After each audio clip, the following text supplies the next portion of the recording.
Hello दोस्तों। तो आज हम क्लास 11th की एनसीईआरटी मैथ के प्रश्नावली 9.2 का क्वेश्चन नंबर 9 देखेंगे। तो हम सर्वप्रथम प्रश्न को पढ़ लेते हैं। दो समांतर श्रेणियों के n पदों के योगफल का अनुपात 5n+4 अनुपात 9n+6 हो तो उनके 18वें पदों का अनुपात ज्ञात करो। ठीक, अनुपात ज्ञात करना है। तो AP इस समांतर श्रेणी को हम अर्थमेटिक प्रोग्रेस कहते हैं। समांतर श्रेणी को इंग्लिश में हम अर्थमेटिक प्रोग्रेस कहते हैं, इसलिए इसे हम शॉर्टकट में AP कहेंगे। ठीक, इसे हम AP से ही सवाल में संबोधित करेंगे, तो इसे अच्छी तरह के तरीके से समझें। बहुत ही इम्पोर्टेंट क्वेश्चन है, तो हम इसे हल करते हैं। तो पहला है AP, ये हमें हल करते हैं।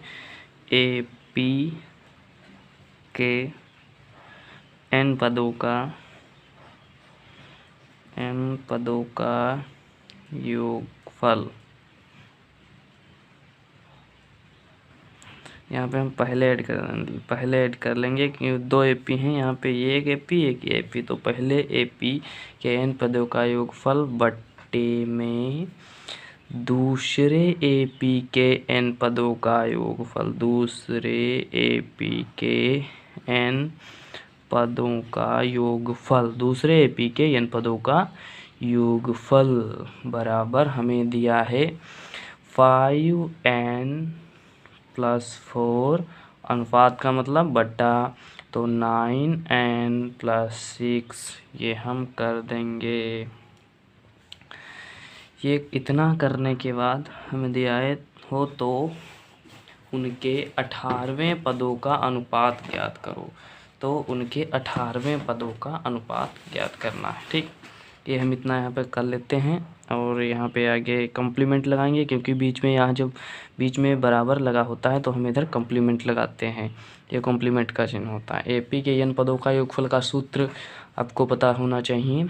तो इसका सूत्र होता है n/2 2a। AP के पहले के लिए हम A1 लिखेंगे, 2a1 + n-1, और D के लिए हम D1 लिखेंगे A/में में। इसीलिए तो वैसे तो समान ही एक ही समान ऊपर नीचे हो जाएगा और सब कट जाएगा, कुछ बचेगा ही नहीं। इसलिए हम AP पहले के लिए A1 मान लेते हैं, दूसरे के लिए A2 मान लेंगे। तो n/2, दूसरे के लिए n/2, 2a2 + n-1, और ये हो गया D2, और इसके बराबर में क्या है 5n+4 बटे 9n+6। ठीक, तो n/2 से कैंसिल हो जाएंगे, n/2 और n/2 से ये दोनों ही कैंसिल हो जाएंगे। देखिए n/2 ऊपर नीचे हैं, इसीलिए ये आसानी से कैंसिल हो जाएंगे। फिर जो बचेगा वो आगे स्टेप में हम करते हैं।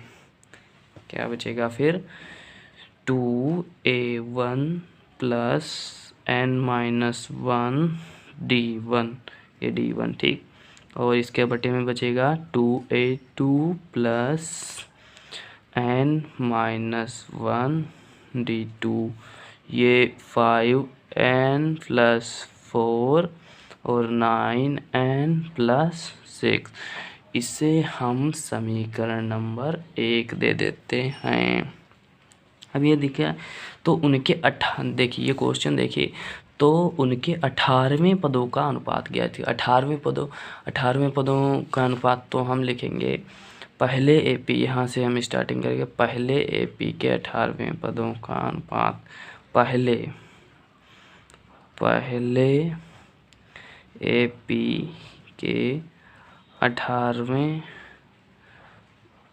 पदों पहले AP के 18वें पद बटे दूसरे बटे में हम लिखेंगे दूसरे AP के 18वें पद बटे में, ये देखिएगा बटे में हम लिखेंगे दूसरे AP के 18वें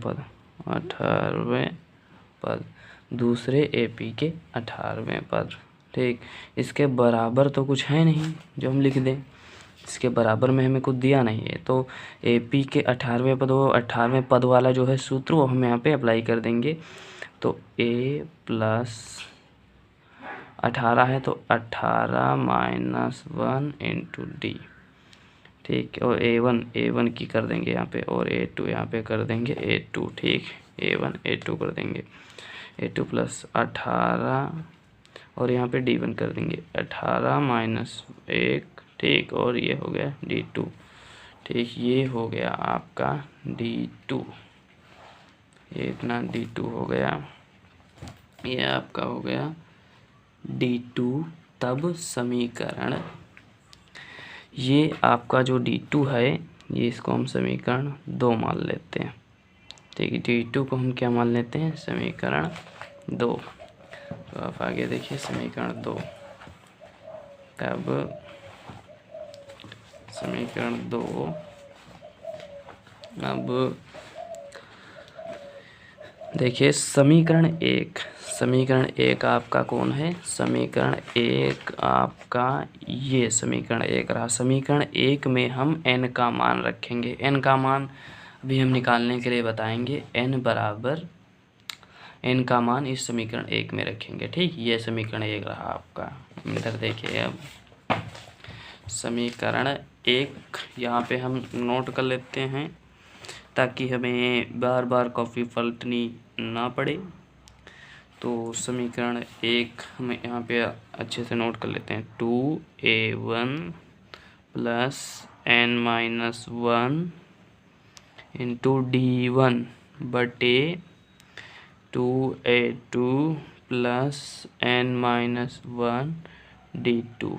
ठीक, बराबर था 5n प्लस 4 बटे 9n प्लस 6। ये जो है ये आपका है समीकरण नंबर 1। अब समीकरण 1 में हम n का मान रखेंगे। अब n का मान तो हमें पता नहीं है, n का मान हम बताते हैं। समीकरण 1 में n बराबर 35 यानी 35 रखने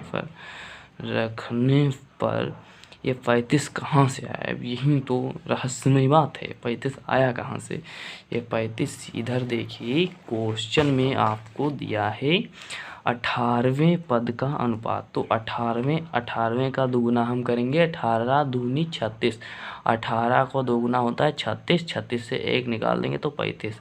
आप कोई भी संख्या दी हो उसका दोगुना करके उसमें से 1 घटा देंगे, वही हमारा n का मान निकल आएगा। इसीलिए हमने वहाँ पे 35 मान रखा है, n बराबर 35। अब n बराबर यहाँ पे हम समीकरण 1 में 35 रखते हैं तो 2A1 प्लस n मतलब 35 माइनस 1 मतलब D1। यहाँ पे हम D1 लिख देंगे और 2A2 प्लस, और यहाँ पे n का मान हमने 35 यहाँ पे भी लिखेंगे 35 माइनस 1 और D2, और इसके इक्वल में 5n प्लस 4 और 9n प्लस 6 दिया हुआ है। अब हम इसको सॉल्व करेंगे और अपने मान को प्राप्त करेंगे। 2A1 प्लस 35 माइनस 1 34 D1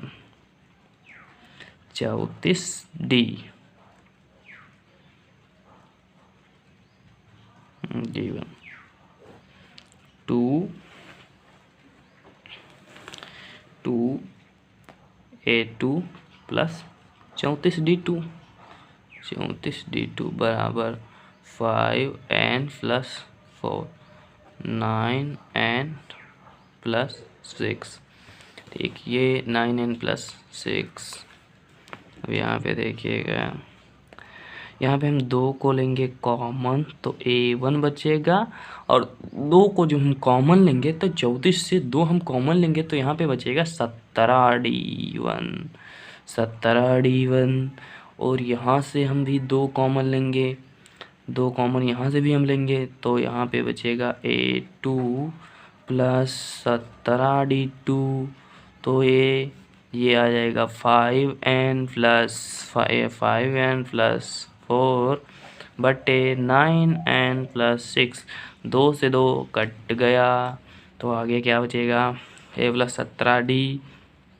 इसको हम ये भी लिख सकते हैं कि पहले एपी का 18वां पद, ये पहले एपी का 18वां पद का सूत्र है नहीं कि नहीं है, देख लीजिए यही तो हमने यहाँ पे लिखा है आपका, ये देखिए पहले एपी का 18वां पद, पहले एपी का 18वां पद यहीं तो लिखा है 18 पहले एपी का 18वां पद, ये 18 माइनस 1 17, यहीं रिवर्स, यहीं जो कंडीशन है वो रिवर्स में अप्लाई करनी है उस तरफ, तो इसी कंडीशन को रिवर्स में अप्लाई कर देंगे हम। ये सूत्र काहे का है a plus 17d1, a plus 17d काहे का सूत्र है 18वें पद का, और ये भी 18वें पद का, ये पहले एपी के 18वें पद का है, ये दूसरे एपी के 18वें पद का है, तो हम a1 प्लस 17d1 की जगह पे पहले एपी का 18वां पद लिख सकते हैं और बटे में दूसरे एपी का 18वां पद लिख सकते हैं। तो ऐसे ही हम यहाँ पे करते हैं, तो पहले लिख देंगे इसकी जगह पे पहले एपी का 18वां पद, पहले एपी का 18वां पद, 18वां पद बटे में दूसरे एपी का 18वां पद, दूसरे एपी का 18वां पद बटे में दूसरे एपी का 18वां पद, और इधर जो है वो हम इसे लिख देंगे 5n प्लस 4 9n प्लस 6। अब देखिए, अब वो समीकरण हमने एक कहाँ, हमारा समीकरण एक ये रहा, समीकरण एक, और ये देखिए ये इस समीकरण ये हमारा प्राप्त हुआ है, पहले एपी का 18वां पद इतना और दूसरे एपी का 18वां पद इतना। क्वेश्चन में हमसे यही पूछा गया था जो हमने निकाल दिया है, आपके समक्ष प्रस्तुत हुआ है, यही आंसर रहेगा आपका।